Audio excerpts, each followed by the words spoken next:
Hello, my name is Arthur, and in this video we're going to make some buttons. So we're going to make some texture buttons. So I've taken everything out of my HUD except for the script, and all of the buttons that I had still have the same signals. And there's been some small changes to the script. Now I want to add one more thing to my accept button. I'm going to add a texture progress. So we're going to add that in because I want to put a life bar into there. So I've taken out just about everything. Let's get rid of these two. I've been investigating these. These have never been used yet, and I want to remake them nicer. So I've changed things over so that instead of plain buttons we have texture buttons for all of them. And in script I've made a little change to the accept window. So the accept button, I'm calling it window because that's kind of the way I'm treating it. Inside of it is going to get a texture, and that texture is going to come from the vehicle, which now has an export variable to have its own thumbnail. So each of the vehicle can hold its own image, and the HUD can query that image to put it into that texture window. And no script has been done for the texture progress yet, because that's going to take a little bit more to do the texture progress. And we'll probably actually change this so that it doesn't just get a thumbnail, it will get the... Well, we'll see. We'll see how I do that in the end. Mostly this video is going to be about making the images. So I basically reset everything in my HUD so that it can kind of start from scratch. So we're going to get into GIMP. So for that accept window, what I want is images of the vehicles. So I've rendered off a couple of images of vehicles. I'll open those up as layers. And for the renders, what I did was I moved both vehicles into one blend file, set up some lighting, and I framed both of the vehicles roughly so that they sat in the camera frame the same. That way they would sit like this in an image where they're both basically in the same place. So they're both basically in the same place and occupy just about as much of the frame as each other. So I'm just going to go image, crop to content. And we're going to call that good enough for my thumbnail images. Now, this is also going to be a button. So the thumbnails are going to change. What we'll do is we'll get into image and we're going to change the canvas size. So first thing I'm going to add about 4 pixels. So I'll go +4 and +4, center the image and resize. And that's just a little bit of clearance around the vehicles, around the images, so that they're not pressing directly against their frame on the button. Then I'll add some in for the button. I'm going to go +16 and +16. Whoops. We gotta back up there. Gotta put the plus sign in. And then I'll center again. And that'll give me some size for a frame.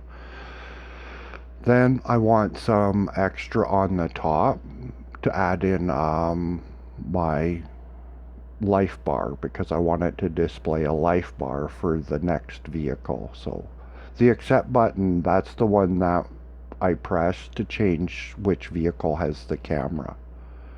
And this way we'll be able to go through vehicles and see what their life status is as well. So it's just a little added information for the HUD. So that will be canvas size again.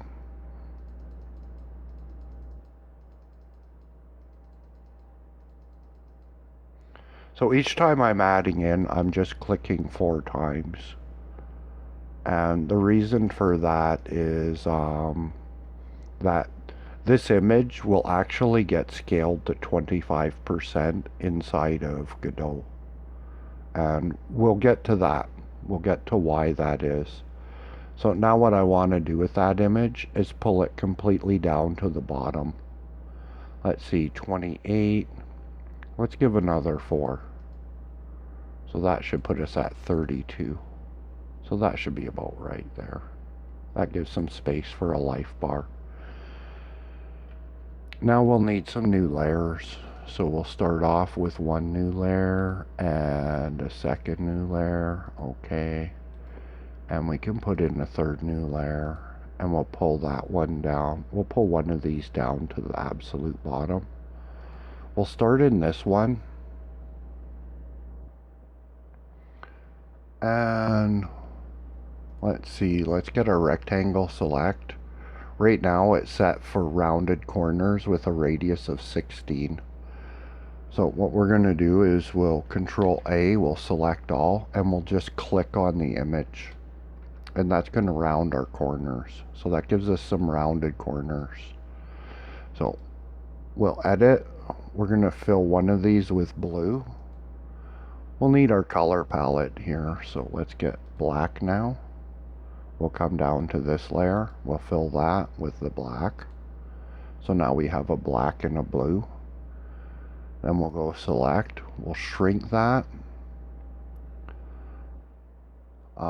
We can try 8 and see what that gets us. And I think that would be acceptable. So we'll Control X. We'll cut that out of the black layer. We'll cut that out of the blue layer. Now we have a black and a blue frame. Now we can go select. We'll grow that by a couple of pixels. We'll come down into this layer. We'll change back to the blue color, and we'll go edit, fill with foreground color, and we'll double click on opacity and enter a value of 25.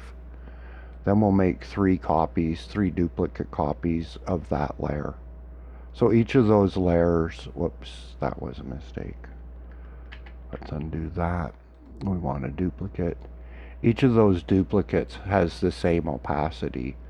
So that just gives us different frames. That pretty much finishes this button. So this is the button. This is button normal. So we can Control Shift export that. We'll go into my project folder, UI, assets, buttons, and this will be accept underscore normal. So that's the normal button. Export that. This can be hover. So hover is just a little bit darker. So Control Shift E to export. We'll call that hover.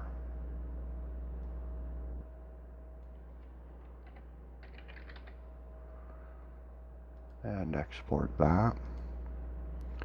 Then we'll turn on this third layer, turn off the black layer, and turn on the blue layer, and call that pressed. Control Shift E, and that can be the pressed texture.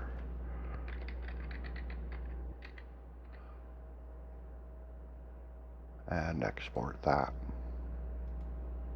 Then we can turn off all of the button things. Control Shift E. This is vehicle 1 thumb, and export that. Control Shift E, vehicle 2 thumb,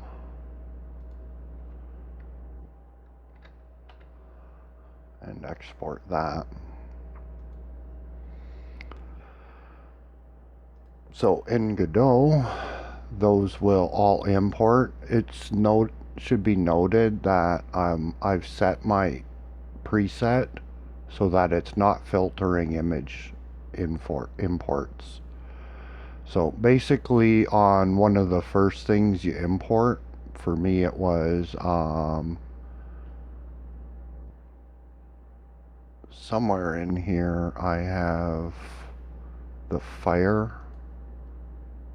So I think that's in projectiles or something like that. Oh, in textures.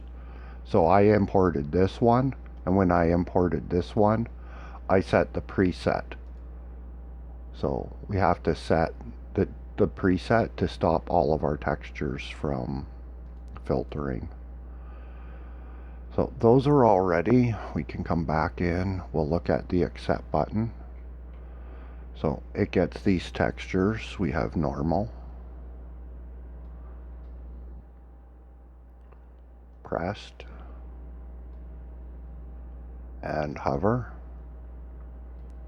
Now this window is pretty big, right? In the texture window, we can just preload vehicle 1. And right now vehicle 1 is the first thumbnail anyways. So I'm not sure. I think that might actually be sitting behind. I'm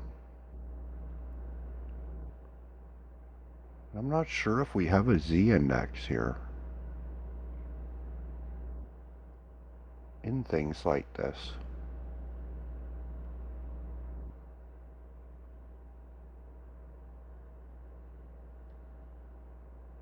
Show behind parent. No, it's in front of parent. Just has a bit of a dark appearance here. So this button is pretty big, right? So what we're going to do with it is we're going to scale it to 0.25. And then we'll look at why. Excuse me. So that gets us down into a more reasonable size button, and let's move its position now.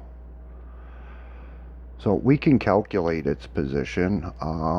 Let's go here, get a calculator. So we have a calculator. Let's just take 400 divided by 4, and I know that's obvious, but we just want these numbers in the calculator. Then we'll clear and we'll go 244 divided by 4, and that gives us some numbers. So now we have some numbers. We can come into rectangle. Our position on Y is 600 minus 61. 600 minus 61. And that should pop our thing right to the bottom.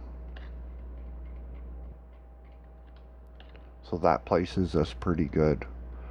For our HBox container, we also have an X value there. So 400 divided by 4 was 100. And then we want a small space. So let's go 102 for our HBox container on X. And that's just moving it up at the top. So that's just moved up top. We haven't done on the bottom yet. So we'll look at Y scaling, Y the big image, and Y scale here. So we're going to zoom right in to see what we have here. And then we'll jump into GIMP. Let's select this layer. Let's control copy it. Control shift paste it as a new image. We'll zoom in good and close. We're going to go image, scale, percent. Let's scale it to 25% and see what happens. So we'll scale that to 25%. We'll zoom in good and close. And yeah, this is what we get. Not all scaling is equal. So going with a bigger image size here and then scaling it in Godot, we're going to get a significantly different quality than what we're going to get if we scale the image and go, oh, I want to go with this small image like this. Well, this small image like this is at the resolution it's at.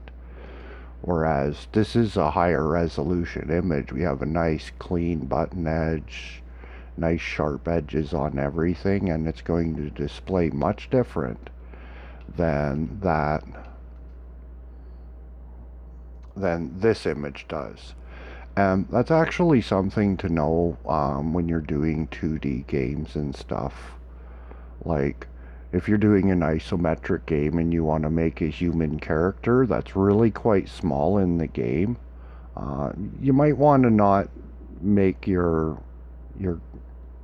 sprite graphic that small.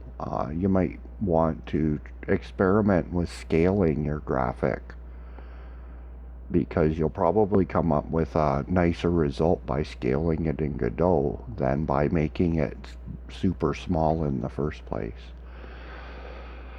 So that pretty much outlines how to do a button, but we're going to do the next button also here, and hopefully I can keep the time on that down.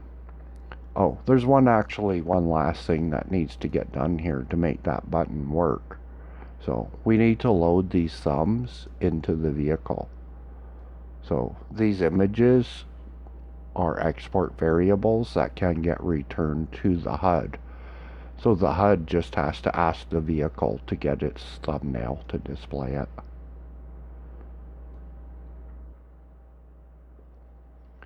Okay, so the next thing is actually, we don't want to forget this part. The next thing is actually doing that texture rectangle, or the progress bar.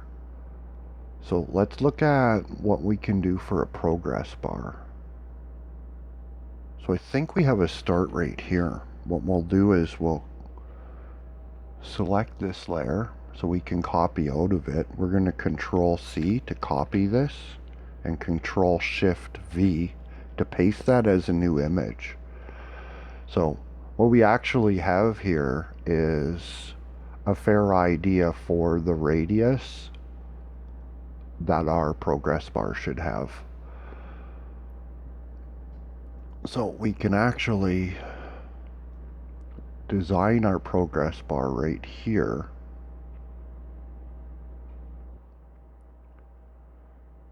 So we would come inside of this line like so.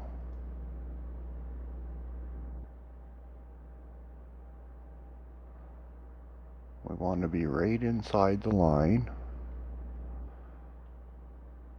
Change our radius.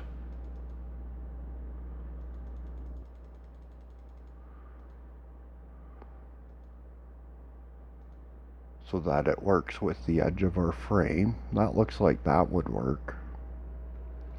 And this would be what we would do for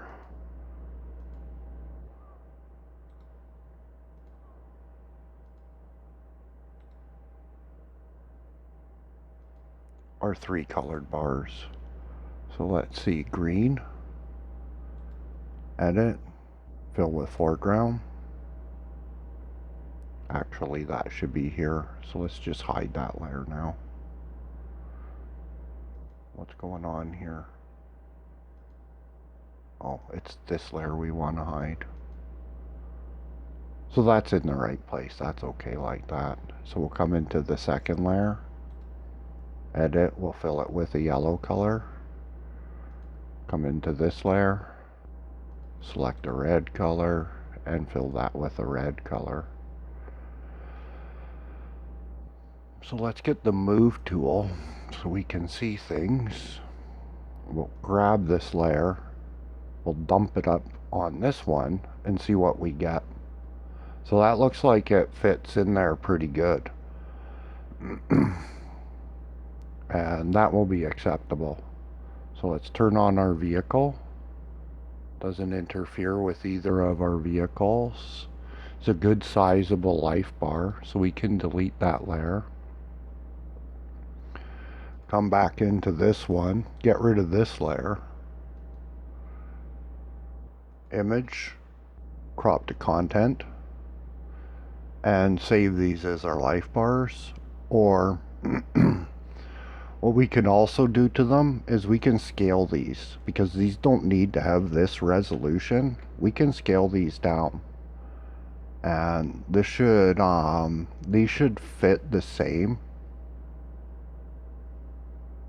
So that's what we'll try. We'll Control Shift export this one. We'll go into life bar. We'll call this green. So green, export, yellow, Control Shift D, yellow.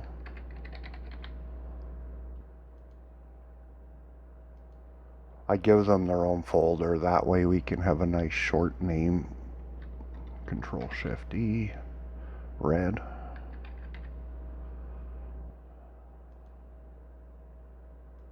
And export. That life bar would work for just about any life bar we need it to also.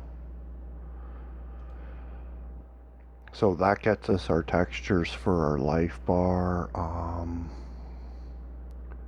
We could probably start that already. So we would have our value at 100. Fill left to right, textures, and we put green into progress. And then down here in rectangle, we're going to scale it to 4 times the size. So that gets us our life bar. Let's see how that presents in there.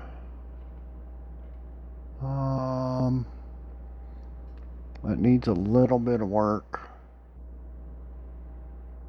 So its position is not good. It's probably somewhere around 3, 4, 8.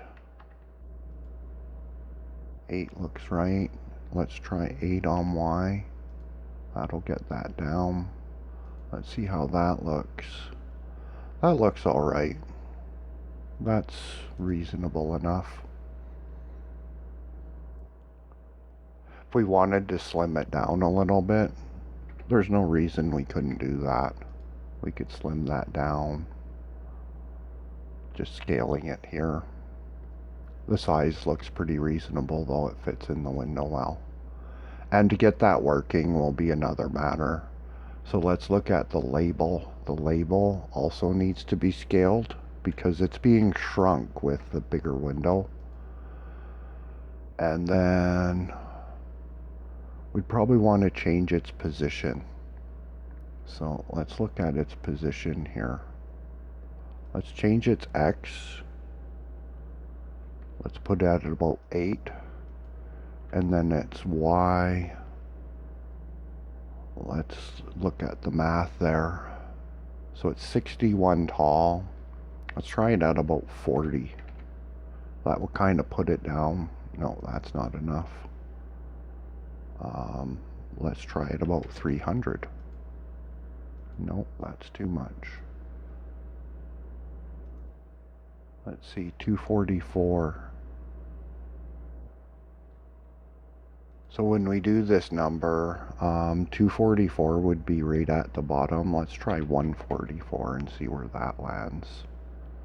Maybe a little lower. Try 60, see where that sits. 80, 180. And we could probably afford to move it out some just to get it somewhere that kind of looks better. So that's an okay place for the number. It's as good a place as any. And yeah, that finishes that button. And pretty much we've basically demonstrated how to make buttons here. But we'll do the next button just for the sake of doing the text. So the next button will be 256 by 128. And that's 4 times the original size of my old button. I had the buttons before at 64 by 32 in height. So that's the same size. Now, I should have filled that with transparency, but we'll just add an alpha channel and cut it out. So the routine on this is pretty much the same. We had a radius of 16. So let's enter a radius of 16. We'll just toggle that. Select all. Edit. Fill with foreground color. Duplicate layer. Get our palette back. Edit. Fill with foreground color. Now we have the two frames. Select. Shrink. OK. Control cut. Control cut. Select. Grow a couple of pixels. New layer. OK. We'll get that blue color back. Fill with foreground color. Opacity 25 or 30%, however you want it. Pull that down. Duplicate. Duplicate. Add in a new layer. OK. We'll get the text tool. We'll start with black text. OK. About 92 will be right. How we line up this first bit of text doesn't really matter. We'll just type it in, NEXT. We'll merge that down. Control new. Let's remember to fill this with transparency this time. This will just make an image exactly that size. We'll come over here. We'll grab our text layer. We'll drop it into here. Image. Crop to content. We'll come back here. We'll delete this text layer because it's not centered.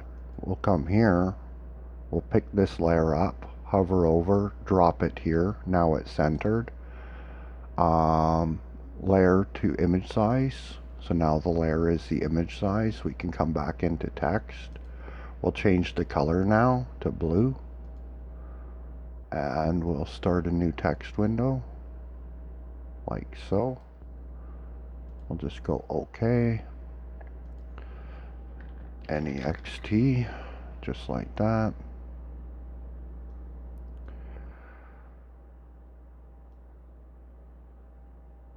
What we can do with this is we can just contract this window until it's basically in its smaller form.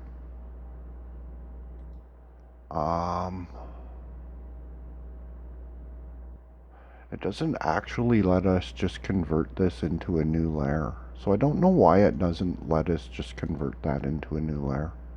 We'll go new layer, OK. We'll merge this down.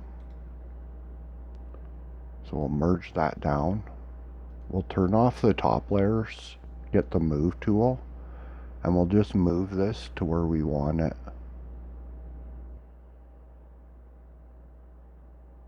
So I want it to be kind of like this. So right around there would be good. Something along those lines.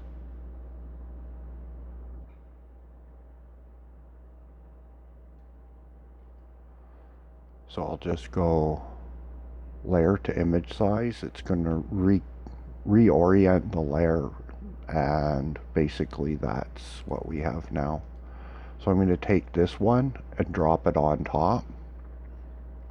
Turn off this back blue layer. Turn off two of these layers. Okay, so that's ready to export. Control Shift E. This will be next underscore normal.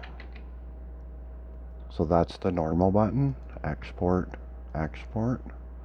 We'll turn on one more layer to darken that background. And I'm going to take this layer. I'm going to dial down the opacity so that the text turns a little bit blue. And I'll export that. Control Shift E. I'll call that hover. So that's the next hover button. Hover. We'll export that. We'll bring that black back up to full. We'll turn this layer on. We'll turn this layer on. We'll turn that layer off. So now I have the blue border. I'm going to take the blue text and put it on top of the black text. Control Shift E. This will be the button pressed texture. So that's pressed. We'll export that and export that. Now for the rest of my buttons, I only need to make text layers because the button will work just fine. For any of my buttons I want this big, this frame and this setup will work. All I need to do is make text layers and have them turn on or off for whatever button I'm exporting.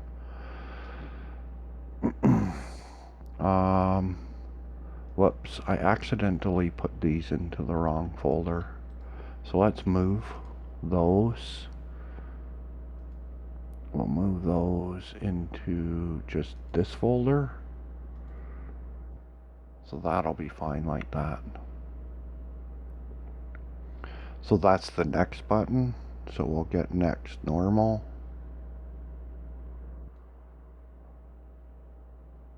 Next hover. And next pressed. We'll come up and have a look at what that looks like. And those buttons are gigantic. So what we're going to do with the HBox container is we're going to scale the entire container. So we'll scale that to 0.25 and 0.25.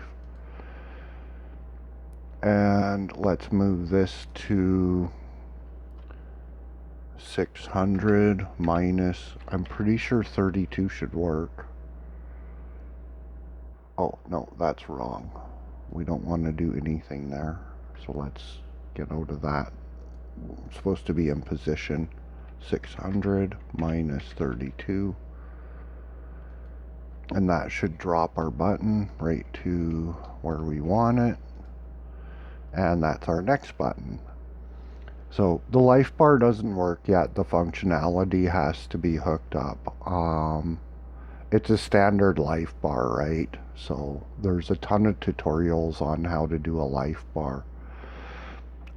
Basically what would happen is I would look at a function to return life.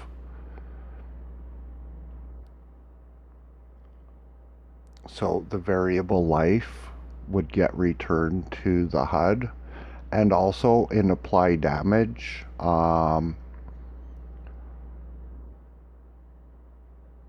for the vehicle in that window, there'll actually need to be a variable. So when a vehicle is being displayed in that window, the HUD is going to need to tell that vehicle and tell the other vehicles that it's not. So when it changes camera, the